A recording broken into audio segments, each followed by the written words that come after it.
And this was an article that was published by Deloitte and the National Institute on Manufacturing. And it goes back to talk about the U.S. economy is humming along in a period of remarkable expansion marked by notable contributions from the manufacturing industry. The sector has been consistently contributing to over 10% of the national gross domestic product, GDP, and represented more than 8% of all U.S. employed population in 2017. Did you know that? I thought that was a pretty powerful statement. No, I think that's good. That means that our contribution is bigger than the number of people, which is good. We're pretty darn relevant, aren't we? Yeah. It goes on to say the contributions of the manufacturing sector seem to become more apparent when we consider its multiplier, and we've talked about this, multiplier effect on the economy and jobs. Every dollar in output from the manufacturing industry generates another $1.89 of additional value of every direct job and creates 2.5 additional jobs in the U.S. economy. Yeah, so I think that's a good statistic. The latest in that statistic is good to have because, unlike maybe say like a lawyer or an accountant or somebody like that, we contribute to the economy in a very substantial way, more so than we do. I think the only industry that can compete with the manufacturing industry as far as its contribution is possibly the construction industry. I think you're right. I think you're right. Because those are both, creator industries. So you're creating something. And plus I know you like metrics, so that's why I pulled all that out. I extracted that out of the article.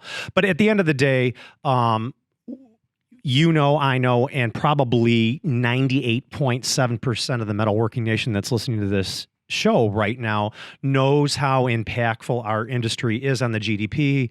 And we have a problem ahead of us. And the problem is they've got all these baby boomers that are in our trade. They are slowly starting to retire, and we're not backfilling with new talent. There's some millennials that are coming into the trade. I don't know what happened to the generation Ys. What is your demographic? I'm Generation X. You're X, who are almost like there's like almost nobody. non-existent. It went from me, the baby boomers, to right. the millennials. Exactly. What was up with your generation? I think it was mostly because my generation was parented by people that were very in tune with manufacturing at a time when it wasn't a glamorous job. It was probably very dirty. It probably didn't get paid as much as it could have. And I think a lot of those parents told their kids, don't go into manufacturing. And so my generation, for the most part, didn't. How impactful is perception of our industry on these new impressionable young students? How impressionable is the parents' decision on that kid's career path, and what can we do to change that perception? Hernan? Yeah, I know it's a tough one.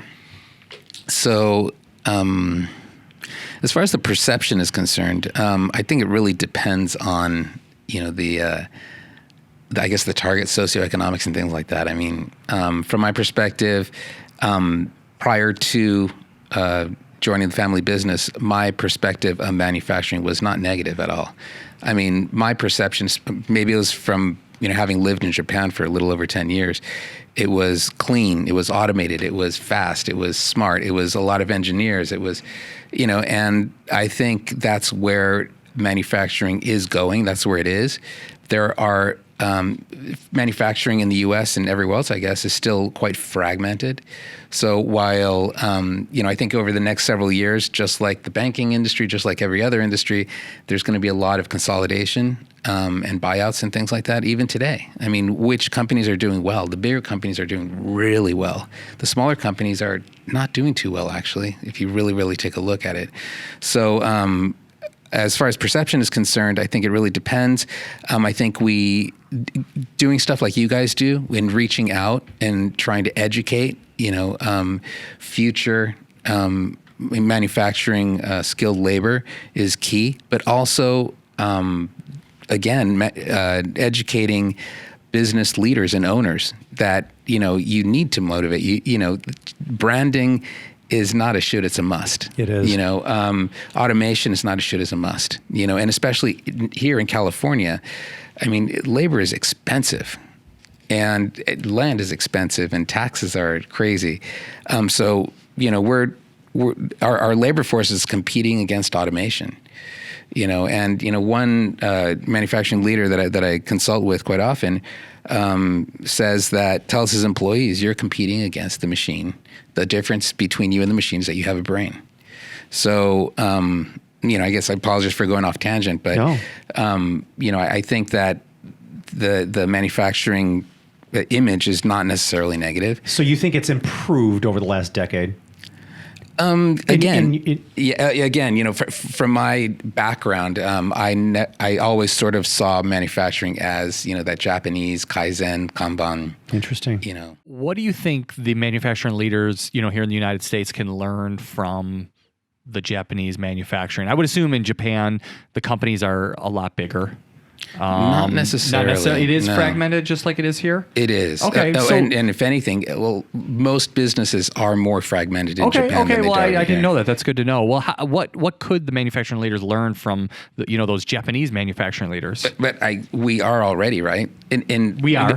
Conversely, I mean, I was really surprised at, how many companies here, CNC machine shops or what have you, are talking about Kaizen, Kanban, all of these things that are just Japanese words. Yeah. Right. And it's just so funny that, you see people on the floor that can barely put a sentence together sometimes talking about Kaizen and Kanban and things like that. To your question, I think we have implemented, but we need to do more.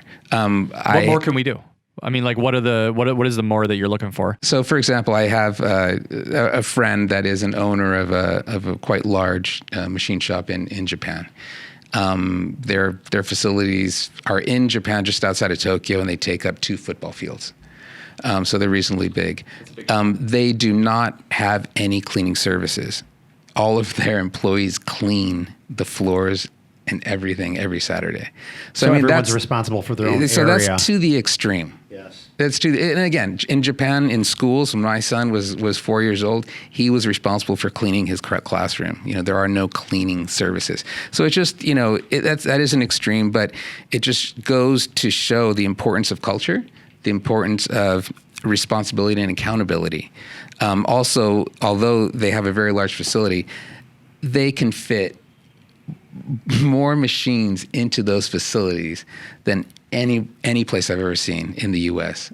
So the attention to detail, the respect, and there's a very distinct hierarchy there that they abide to from a respect standpoint. Correct, right? and which is good and bad. Right, Jason. It's good and bad because I mean, probably bad because there might be some passion or knowledge or something that you can get out of that younger person, which might be kind of subjugated if not handled correctly. You're exactly right. And to answer your question, I would just say that some of these manufacturing leaders maybe need to go to Japan or interact with them, because I learn a ton, from visiting shops and manufacturing facilities here in the U.S.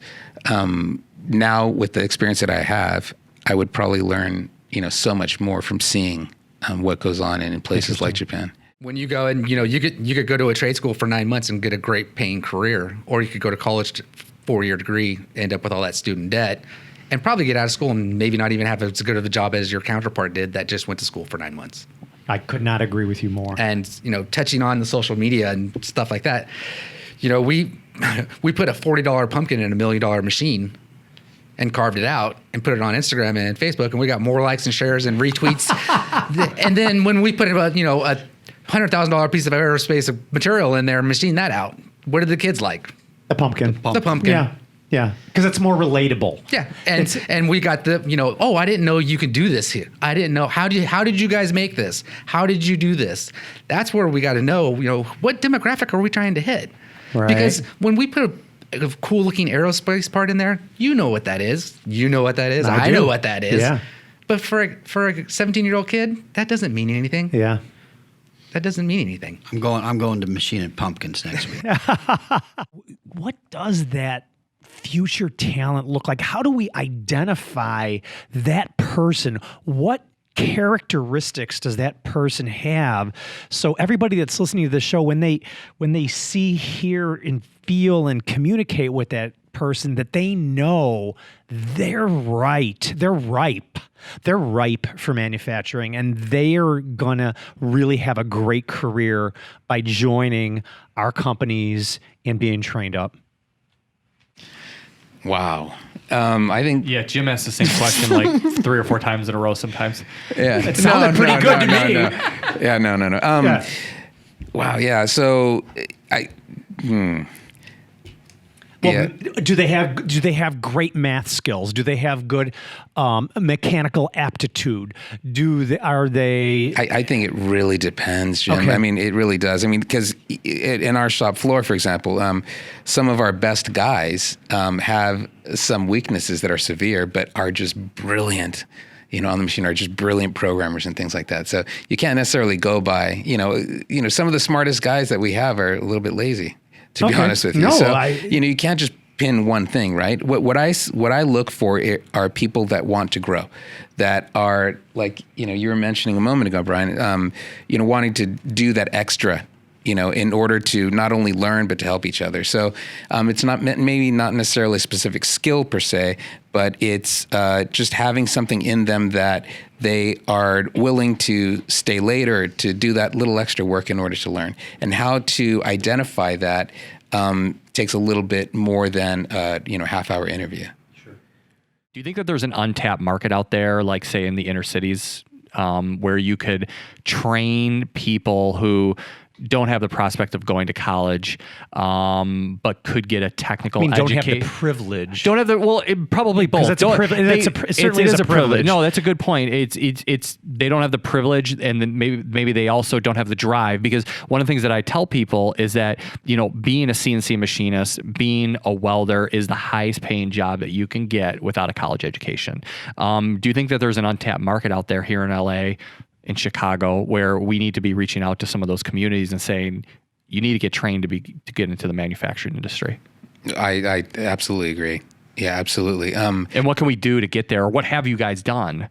Maybe you've done something and we don't know about, or what can we do? Like, let's just float some ideas at each other, Well, I think Jason wants to solve world problems too at the same time. I think a lot of these younger generation doesn't even know it's a viable option for them.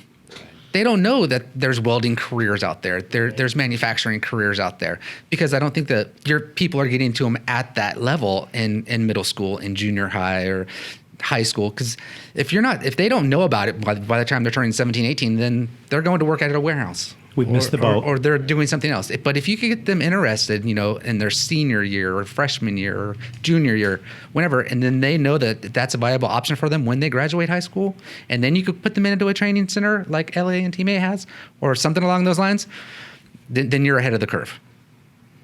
But to answer your question, I don't think they know it's an option. I don't think we've done enough to put that message out there. We haven't done our due diligence. Yeah, that's a good point. Yeah.